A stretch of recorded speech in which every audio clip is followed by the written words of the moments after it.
Baik, perkenalkan nama saya Neputudiah Ari Pratiwi dengan NIM 21130111011. Di sini saya selaku pemateri ketiga akan membahas materi mengenai logaritma, di mana pada kesempatan kali ini saya akan membawakan 6 pokok bahasan, yaitu yang pertama mengenai definisi dari logaritma dan juga fungsi logaritma. Yang kedua, saya akan membahas mengenai sifat dari fungsi logaritma.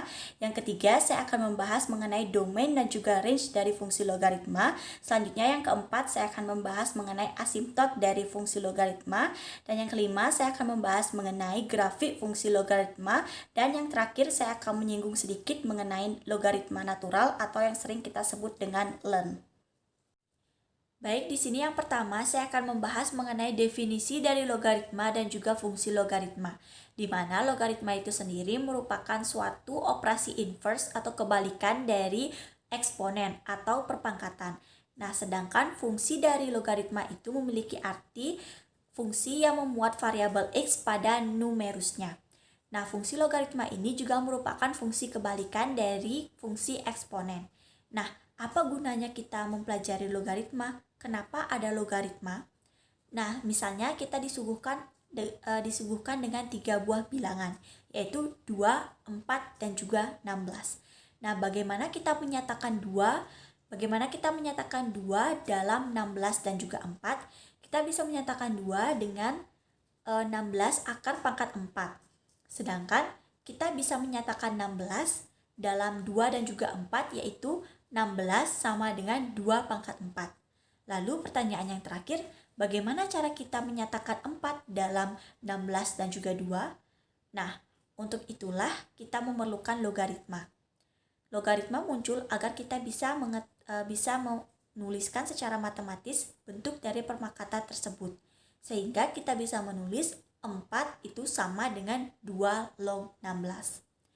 Nah, secara umum bentuk dari logaritma itu sama dengan A log X sama dengan Y, di mana A merupakan basis, X merupakan numerus, dan Y merupakan hasil dari logaritma.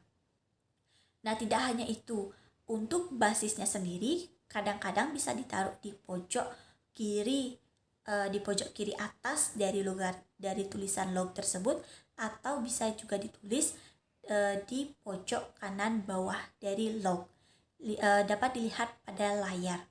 Nah, pada logaritma sendiri kita harus mengenal beberapa syarat-syarat khususnya, di mana ada 2 syarat, yaitu syarat basis dan juga syarat numerus.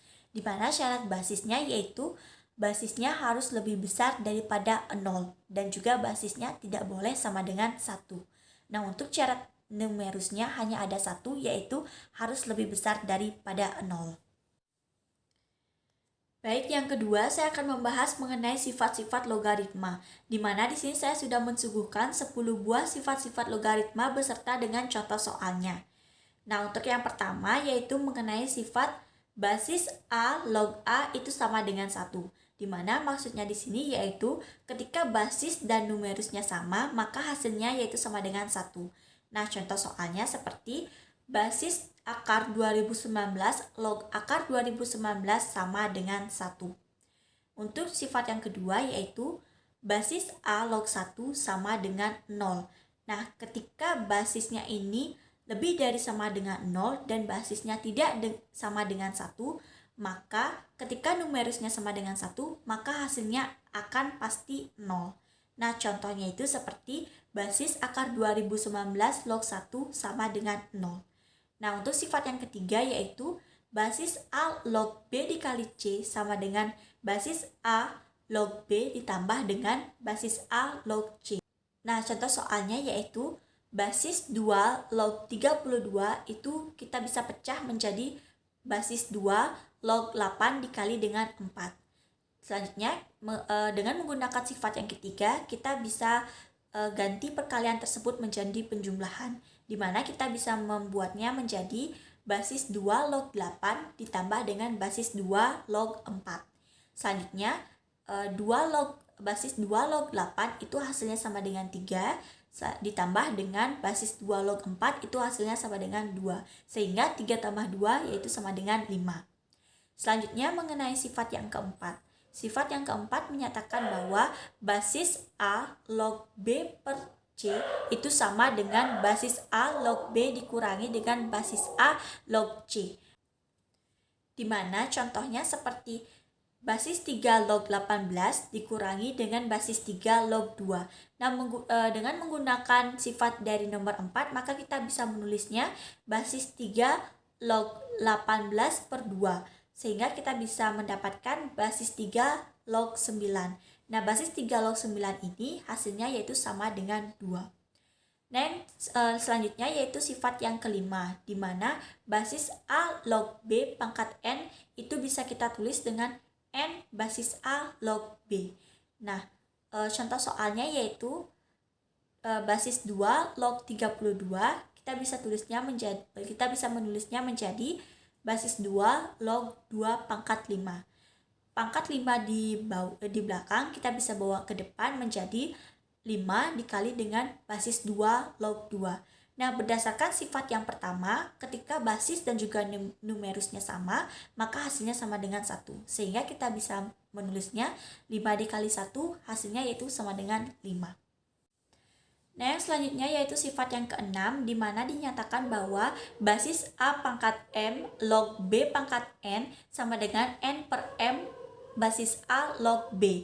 Nah, contoh soalnya yaitu seperti yang tertera pada layar, yaitu basis 8 log 4 sama dengan basis 2 pangkat 3 log 2 pangkat 2, di mana pangkatnya tersebut kita bawa ke depan untuk sebagai pembilangnya yaitu pangkat yang di belakang dan penyebutnya itu pangkat yang di depannya, sehingga kita bisa peroleh 2 per 3 basis 2 log 2. Nah, berdasarkan sifat yang pertama, di mana saat basis dan juga numerusnya sama, hasilnya itu sama dengan 1, sehingga kita bisa memperoleh hasilnya yaitu sama dengan 2 per 3.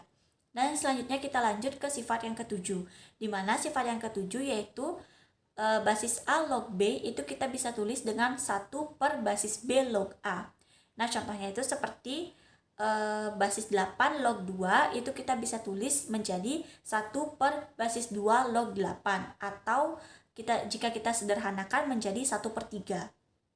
Nah, lalu sifat yang ke-8 yaitu basis A log B dikali dengan basis B log C dikali lagi dengan basis C log D, maka hasilnya yaitu basis A log D. Nah, contoh soalnya itu seperti yang tertera pada layar, yaitu basis 3 log 2 dikali dengan basis 2 log 5 dikali lagi dengan basis 5 log 9. Maka hasilnya yaitu basis 3 log 9, atau hasilnya sama dengan 2. Nah, untuk sifat yang ke-9 dinyatakan bahwa basis A log B per basis A log C, maka kita bisa menulisnya menjadi basis C log B. Nah, lalu contohnya basis 3 log 5 itu dibagi dengan basis 3 log 25, maka kita bisa menulisnya menjadi basis 25 log 5. Nah, berdasarkan sifat nomor 6, maka kita bisa sederhanakan menjadi 1 per 2, 5 log 5. Nah, mengapa demikian? Karena 25 tersebut yaitu 5 pangkat 2. Nah, berdasarkan sifat yang pertama lagi, kita bisa temukan basis 5 log 5 itu sama dengan 1, sehingga hasilnya yaitu sama dengan setengah atau 1 per 2. Nah, yang terakhir yaitu sifat yang ke-10, di mana A pangkat basis A log B itu sama dengan B. Nah, contohnya seperti yang tertera pada layar, yaitu 2021 pangkat basis 2021 log 2020. Maka hasilnya yaitu sama dengan 2020. Nah, yang selanjutnya di sini saya akan membahas mengenai domain dan juga range dari fungsi logaritma. Nah, di samping itu saya juga akan membahas mengenai asimptot dari fungsi logaritma. Nah, kita sudah mengetahui bahwa fungsi logaritma merupakan inverse dari fungsi eksponen. Sehingga domain dari fungsi logaritma itu akan sama dengan range dari fungsi eksponen. Sehingga domain dari fungsi logaritma yaitu dari 0 sampai dengan tak hingga atau elemen bilangan cacah. Hal ini akan menyebabkan ketika kita ingin mencari domain dari fungsi logaritma akan menggunakan syarat numerusnya itu lebih besar daripada 0. Nah, selanjutnya mengenai range dari fungsi logaritma. Nah, range dari fungsi logaritma itu akan sama dengan domain dari fungsi eksponen, yaitu dari negatif tak hingga sampai dengan tak hingga. Nah, yang selanjutnya kita akan mempelajari mengenai asimtot dari fungsi logaritma, di mana untuk asimtot horizontal y sama dengan x pada grafik fungsi eksponen itu akan menjadi asimtot vertikal x sama dengan 0 pada grafik fungsi logaritma. Nah, untuk memperjelas hal ini, maka kita akan membahas mengenai contoh soal. Nah, di mana contoh soalnya yang pertama yaitu tentukan domain dan juga range dari fungsi f(x) sama dengan basis 6 log 3x ditambah 9. Nah, untuk mencari domain ini, kita harus menggunakan syarat numerusnya lebih besar daripada 0, di mana numerusnya yaitu sama dengan 3x ditambah dengan 9. Sehingga kita peroleh 3x plus 9 itu lebih besar daripada 0, maka x lebih besar dari minus 3. Nah, untuk range-nya sendiri yaitu dari negatif tak hingga sampai dengan tak hingga. Lalu contoh yang kedua yaitu mengenai asimtot. Nah, tentukan asimtot dari fungsi f(x) sama dengan basis 5 log 2x min 12. Nah, di sini kita untuk mencari asimtot kita menggunakan syarat numerusnya itu sama dengan 0. Lalu kita cari numerusnya itu sama dengan 2x min 12, sehingga kita peroleh 2x min 12 sama dengan 0. X sama dengan 6.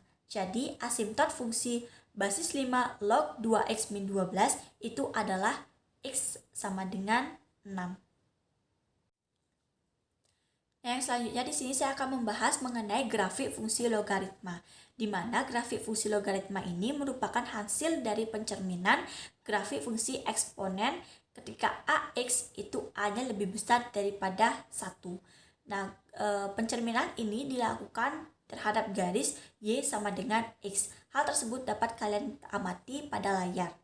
Nah, adapun beberapa langkah-langkah yang kita bisa lakukan untuk bisa menggambar grafik fungsi logaritma, yaitu yang pertama, buatlah tabel titik bantu berupa nilai X dan Y yang memenuhi fungsi logaritma tersebut. Yang kedua, gambarlah titik-titik dari tabel pada langkah pertama pada diagram Cartesius. Dan yang terakhir, kita tinggal menghubungkan titik-titik tersebut dengan menggunakan kurva mulus. Nah, selanjutnya di sini saya akan menjelaskan bagaimana contoh cara menggambar grafik fungsi logaritma. Nah, di sini saya sudah mensuguhkan satu buah soal, yaitu sketsalah grafik f(x) sama dengan basis 2 log x. Nah, untuk langkah yang pertama, kita harus membuat tabelnya terlebih dahulu, di mana tabel tersebut mengandung nilai x dan juga nilai y, di mana nilai y tersebut merupakan nilai f(x) atau nilai hasil dari basis 2 log x tersebut. Nah, ketika kita sudah melengkapi tabel-tabel tersebut, maka kita lanjutkan dengan membuat titik-titik pada diagram Cartesius. Lalu kita sambungkan titik tersebut menggunakan kurva mulus, sehingga akan dihasilkan gambar seperti berikut ini. Nah, pada layar juga saya sudah mencantumkan satu buah gambar yang mengandung 4 grafik fungsi logaritma, yang dimana keempat grafik ini merupakan hasil pencerminan dari fungsi eksponen, yaitu ketika Y sama dengan 2 pangkat X, Y sama dengan 3 pangkat X, Y sama dengan 5 pangkat X, dan Y sama dengan 10 pangkat X terhadap garis Y sama dengan X. Nah, sama seperti grafik fungsi lainnya, grafik fungsi logaritma juga bisa mengalami transformasi berupa pergeseran, penskalaan, dan juga pencerminan. Nah, di sini saya juga sudah mencantumkan satu buah tabel, di mana tabel ini sudah lengkap menjelaskan mengenai pergeseran, penskalaan, dan juga pencerminan dari fungsi logaritma. Seperti itu. Nah, untuk contoh dari pencerminan, di sini saya juga sudah mencantumkan dua buah grafik, yaitu grafik A, 5A, dan juga 5B, di mana untuk grafik 5A tersebut merupakan contoh dari pencerminan terhadap sumbu X, atau dapat dikatakan ketika minusnya tersebut berada di luar dari logaritma. Sedangkan untuk grafik gambar 5B itu merupakan contoh dari pencerminan terhadap sumbu Y, atau ketika ketika minusnya tersebut berada di dalam logaritma. di mana minus X-nya tersebut berada di dalam logaritma. Seperti itu. Untuk penjelasan lebih lanjutnya, kalian bisa membacanya di layar. Nah, selanjutnya di sini saya akan membahas mengenai pergeseran dari grafik fungsi logaritma, di mana pergeseran itu ada dua, yaitu pergeseran secara horizontal dan juga pergeseran secara vertikal. Nah, untuk yang pertama mengenai pergeseran secara horizontal. Nah, di mana pergeseran secara horizontal, contohnya di sini saya menggunakan Hx sama dengan basis 10 log X minus 3, di mana di sini minus 3-nya tersebut masuk ke dalam logaritmanya. Nah, ketika masuk ke dalam logaritma, maka pergeserannya tersebut pasti berkisar pergeseran horizontal, yaitu antara ke kiri atau ke kanan. Di sini kita lihat C-nya tersebut ternyata minus. Nah, kalau minus berarti dia bergeser ke arah kanan sejauh 3 satuan. Sehingga kita bisa menulisnya seperti pada grafik yang sudah saya cantumkan pada slide di atas. Selanjutnya mengenai pergeseran vertikal. Nah, pada soal saya juga memberikan contoh Gx itu sama dengan 2 ditambah basis 5 log X. Nah, di sini C-nya atau 2-nya tersebut berada di luar dari logaritma, sehingga dia merupakan pergeseran secara vertikal, di mana pergeseran vertikal itu antara ke atas atau ke bawah. Kita lihat kembali, 2 tersebut termasuk positif atau tambah. Jadi, dia akan bergeser ke arah atas sebesar 2 satuan. Sehingga hasil grafiknya yaitu dapat dilihat pada layar.